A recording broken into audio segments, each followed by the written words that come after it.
Boom, aquí vamos, aquí habíamos quedado en el capítulo anterior.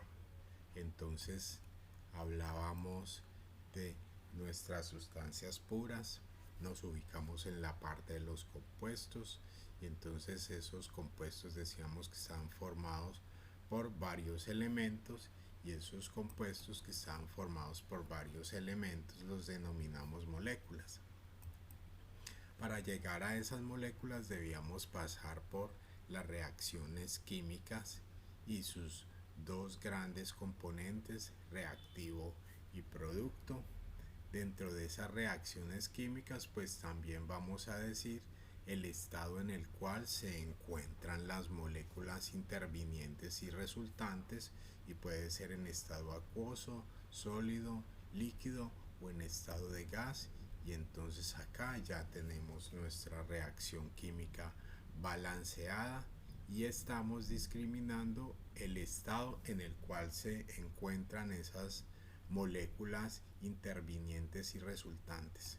Para llegar a esas moléculas pues también pasamos por los enlaces químicos.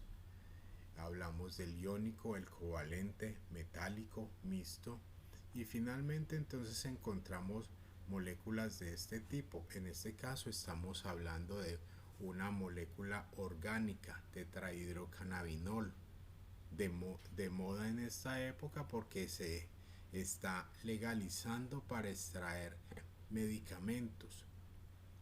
También se piensa legalizar para uso recreativo y pues las autoridades en Colombia, la Corte, habla de que se debe respetar la dosis personal, pero también hay que traer al debate que por ahí se inicia y a partir de esa dosis personal, ¿qué consecuencias puede traer?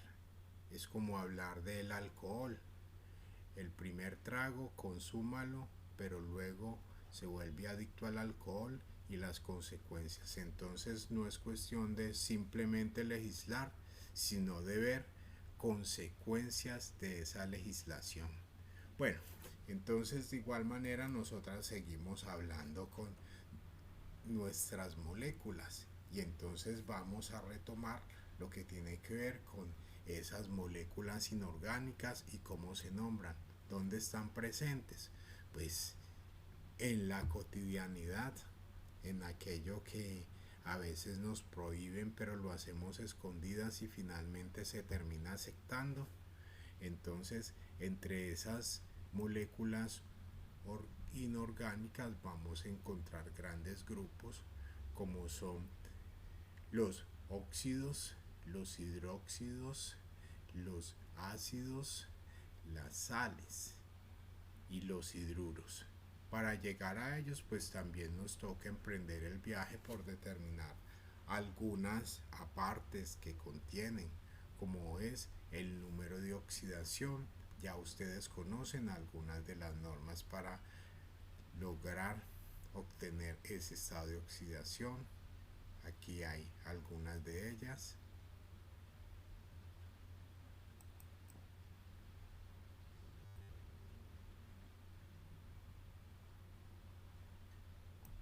Por acá tenemos otras.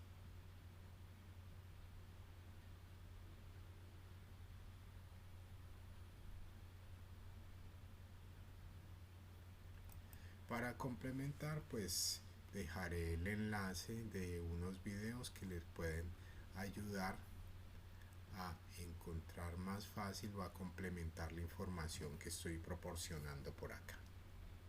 Además, debemos saber cómo se llaman. Y entonces hay una organización que es la encargada de determinar cómo se llaman esas moléculas, tanto orgánicas como inorgánicas, así como en el idioma castellano la RAE es la que determina si una palabra existe o no existe. En este caso de nomenclatura química hablamos de la IUPAC. Y entonces esa IUPAC nos habla de varios tipos de nomenclatura, entre ellos la tradicional o clásica, la sistemática y el stock. como esto es un repaso, ya ustedes retomarán lo que ya se ha trabajado para profundizar en estos tipos de nomenclatura. Bueno, llegamos a nuestras moléculas. Y entonces nuestras moléculas están constituidas por, están dentro de un gran grupo que se llama función química. Y esa función química se caracteriza por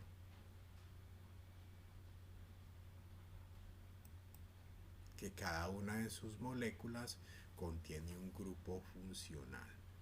Ese grupo funcional pues es ya sea un átomo o grupo de átomos que ayudan a diferenciar una sustancia de otra y poder ubicarlas en un conjunto mayoritario que lo denominamos función química.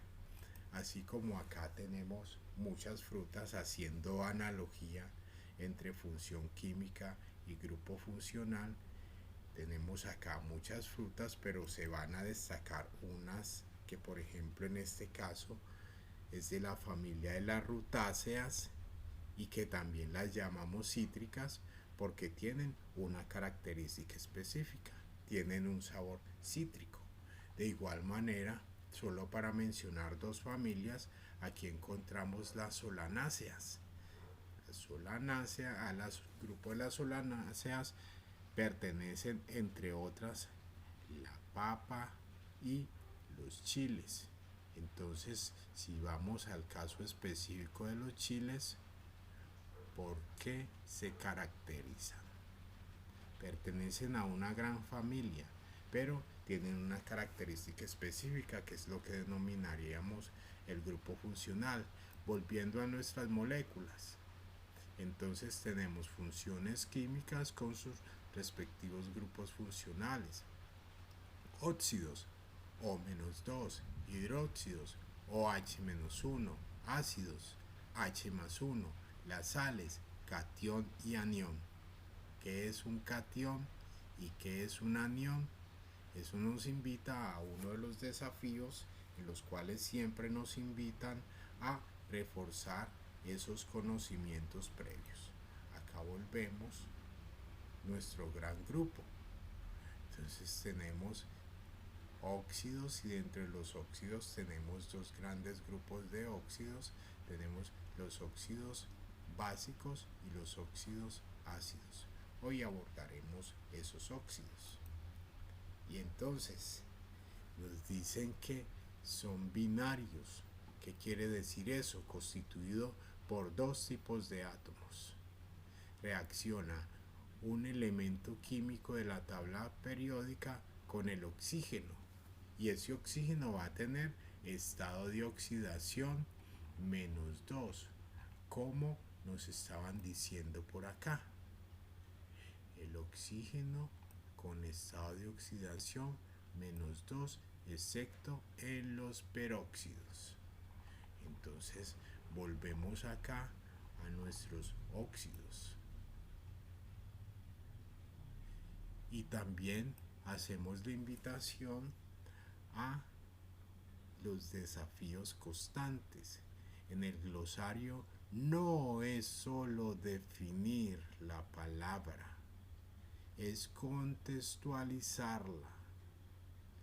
¿Para qué sirve? ¿Cómo se emplea en su casa o en el medio en el cual usted vive? ¿Cuáles son las consecuencias de su uso o su desuso? ¿Cuál es el origen? ¿De dónde se extrae? ¿Con qué se relaciona? ¿En qué puede transformarse? ¿Y qué relación tiene con su futuro como universitaria?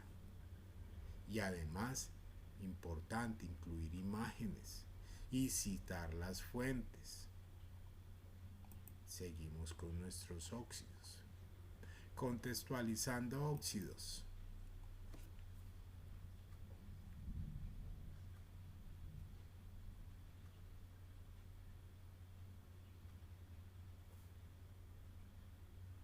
Y nos dicen entonces que hay dos grandes grupos de óxidos, los básicos y los ácidos. En el caso de los básicos reacciona el oxígeno con un elemento metálico. En el caso de los ácidos reacciona el oxígeno con un elemento no metal. Entonces, importante reacción. Por eso debemos conocer sobre las reacciones químicas. Ejemplos cotidianos. Y entonces, dentro de esos óxidos podemos mencionar que para nombrarlos hay que mirar el estado de oxidación. Eso lo miramos en la tabla periódica. Hay unos elementos químicos que tienen solo un estado de oxidación. En la nomenclatura tradicional empleamos el sufijo ico para nombrarlo. Por ejemplo, el magnesio tiene solo un estado de oxidación. Ese estado de oxidación es +2. Reacciona el oxígeno diatómico con 2 moles de magnesio y obtenemos 2 moles moléculas de un óxido. Entonces, en la nomenclatura tradicional lo llamaremos óxido magnésico. En el stock lo llamaremos óxido de magnesio 2 por ser 2 su estado de oxidación. En la nomenclatura sistemática lo llamaremos monóxido porque hay solo un átomo de oxígeno acá, monóxido de magnesio o magnésico, como quiera. Encontramos también que hay unos elementos que poseen 2 estados de oxidación. Entonces vamos a utilizar sufijo oso para el menor estado de oxidación y sufijo ico cuando está con el mayor estado de oxidación. En este caso, vemos que el hierro está con el mayor estado de oxidación. Tiene +2 y +3, y en el caso de esta molécula tiene +3 como estado de oxidación. Entonces, quiere decir que utilizamos el sufijo ico. Óxido férrico, óxido de hierro 3, por esto. Trióxido, 3 de oxígeno de dihierro por 2 de hierro. Por acá tenemos otros átomos que tienen más de 2 estados de oxidación. Entonces, si tienen más de 2 estados de oxidación, empleamos esta tablita secuencial que va de menor a mayor. Hipo-oso para el menor, sufijo oso para el que le sigue, ico para el que le sigue, per-ico para el que le sigue y para el último hiper-ico. En este caso tenemos 4 estados de oxidación. Y aquí en esta reacción química, ¿por qué este 0 acá? Creo que hay que devolverse a otra diapositiva. Miren a ver a qué diapositiva nos devolvemos para explicar por qué está este 0 acá. Volvemos. Aquí está nuestra molécula que se formó como producto. Y entonces nos dice que el cloro está con estado de oxidación 7, o sea, el mayor estado de oxidación, 1, 2, 3, 4, 1, 2, 3, 4. Entonces utilizamos per-ico. Óxido per, la raíz clor y terminación ico. Óxido de cloro 7, ya sabemos por qué. Pentóxido de dicloro. Bueno, de esa manera entonces ya repasamos los óxidos y venimos a nuestro desafío 15. Teniendo en cuenta átomos planteados, estos átomos, están esos átomos con sus respectivos estados de oxidación. Si usted gusta, escoge otros átomos. ¿Qué va a hacer? Formular la reacción para formar los óxidos. Entonces aquí tenemos una reacción que en este caso reacciona un no metal con el oxígeno. Entonces nos piden que formule la reacción para formar óxidos. Emplee los diferentes tipos de nomenclatura para nombrar esos óxidos formados. Aquí tenemos ejemplo de los diferentes tipos de nomenclatura. Determine estado de oxidación de cada átomo, tanto en reactivos como en productos. Aquí tenemos estado de oxidación de cada átomo y estado de oxidación acá en la molécula. Balancee la ecuación e identifique el estado. Entonces ese balanceo de la ecuación y el estado y hay que determinar las moles y masas. Miremos por acá entonces el ejemplo que tenemos una ecuación química balanceada. Aquí tenemos el estado en el cual lo encontramos, y la reacción balanceada utilizamos estos coeficientes estequiométricos. Y entonces aquí me están diciendo en moles, 2 moles de H2O reaccionan, se descomponen para producir 2 moles de H2 y 1 mol de O2. Eso en cuanto a moles.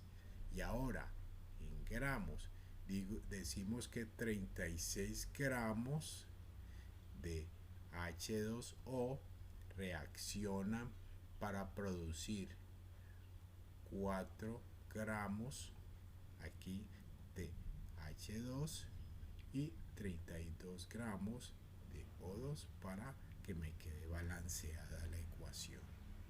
Entonces ahí ya tenemos nuestra ecuación balanceada, que es lo que nos piden aquí, tanto en moles como en las respectivas masas. Continuamos. Desafío 16. Continuar con consultas complementarias en diversas fuentes. Y entonces ya les decía que voy a adjuntarles esta parte, además de las otras fuentes que ustedes van a consultar. El glosario contextualizado, reforzar conceptos previos, y además pues esta semana vamos a tener la evaluación formativa. Para ello tenga en cuenta en los desafíos que ha desarrollado. En los documentos deben tener dentro del documento el código y el título, además los nombres de las integrantes y el correo. Cada una de las integrantes debe haber resaltado su aporte y además escrito su nombre. Debe revisar íntegramente el acuerdo pedagógico porque algunas no lo están siguiendo. Debe revisar el documento de las normas APA. Debe haber trabajo en equipo y el glosario contextualizado. Y como siempre, sigan siendo felices. Familia Mosquera Barahona se los dice. Y como siempre, frente a la lluvia, frente al sol, mucho ánimo. Y aquí vamos.